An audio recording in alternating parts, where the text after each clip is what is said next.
I put that real big on the camera representing, you know what I'm talking about? Peace to the fam. We finna get on here, have a brief moment in philosophy with Jungle Saja. So first things first, I want to say that if you don't understand the system of racism, white supremacy, then everything you think you understand will totally confuse you.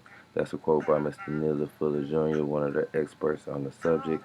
Because as we dive into the truth about your religion, or about any religion, then we will have to talk a little bit about history. And you should refer back to my previous video so you can have the proper way to look and understand and analyze history. Okay, so of course, talking about religion and about the falsehoods of our religion, meaning no religion can be true. And let me repeat that, no religion can be true. Because, you know, I was a Christian at one point in time and was thankful enough to come out of that. And the basis of believing in Christianity is you believe it because you think it's true.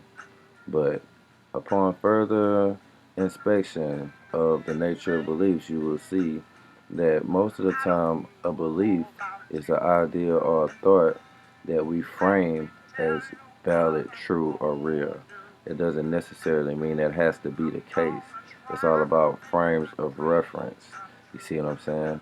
So, the truth has some very distinct synonyms, which include, but are not limited to, undeniable, irrefutable, and indisputable. You see, these are synonyms. If we go back to our middle school and elementary classes and get a brief, just a small lesson in synonyms, we know that these are words that have the same meaning. So we should be able to insert different words in the sentence to still make sense. So, in the case of saying Christianity is true, we should be able to say Christianity is undeniable. You know what I'm? That's what per proper use of the English language, using synonyms, we should be able to say Christianity is indisputable. But that is false because many other religions dispute that claim. All religions say that they are the one true religion. So, therefore, since they are disputing, that removes it from the quality of being indisputable.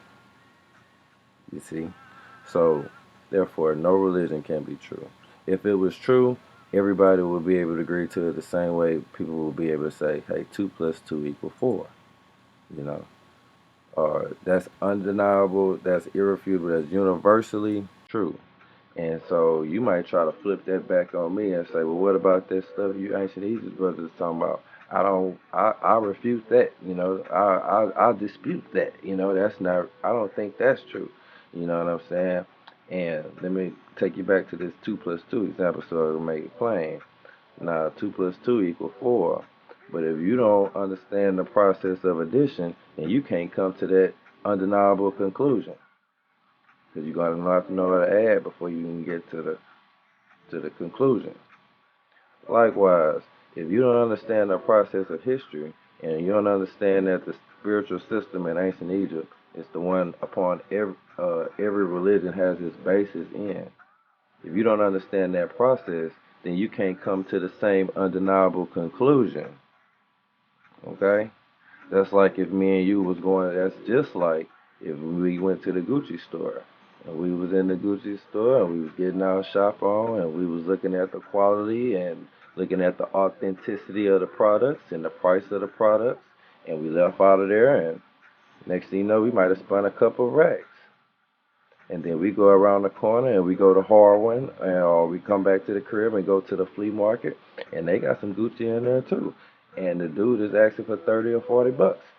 And if you buy that, then, or if you inspect it and you look at the quality and you look at the authenticity, after just leaving the Gucci store, you're gonna come to one conclusion that that shit is fake. You know what I'm saying? Just because you didn't just love the real shit So that's what you should come to if you got any, you got good sense, because you done just spent thousands of dollars for the real shit. So you gonna come here and get this rip-off version? That don't make sense.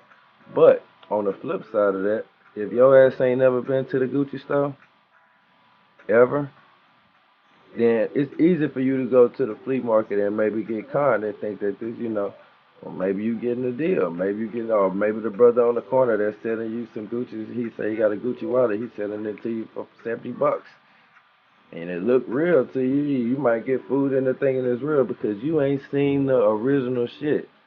So how can your religion be real if it's unoriginal?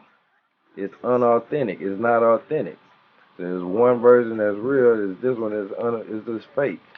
So it's the same thing. So that's the reason why when we having these discussions and you pushing Christianity, this slave theology on conscious brothers and on other people, that's why we smacking that shit down. And we not gonna take it light. You know what I'm saying? This is not no debate.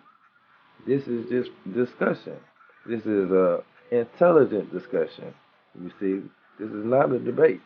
Because if this was a debate, then circular reasoning would not be allowed. You wouldn't be able to say, "Hey, look, the Bible is true because the Bible says it's true." No, that's not allowed in debating circles. They wouldn't let you on the debate team doing that type of bullshit. You see what I'm saying? So I got some advice before I close, so I can help you out, because ain't nobody been able to find no evidence from the Bible in these last 3,000 years. So here's what you should do if you want the Bible to be true or your belief to be true. Because right now, per the English language, it's not that. So you should probably go and get you a degree in archaeology, and go and buy the best excavation tools you can find, and then go over there in Africa and then find all the evidence that'll make this stuff true. And then we can have some real logical debates. You see, because then you would have something to back up your stories. You understand? So this has been a brief moment in philosophy. We're talking about the falsehoods of our religion, or in other words, no religion can be true. And I encourage you to look at where all religions come from, this ancient spiritual system from ancient Kemet or ancient Egypt, and then you will have some clarity because you will be able to spot the real, and then you can look at the fake. Now, may you be encouraged on your path of knowledge, wisdom, and truth.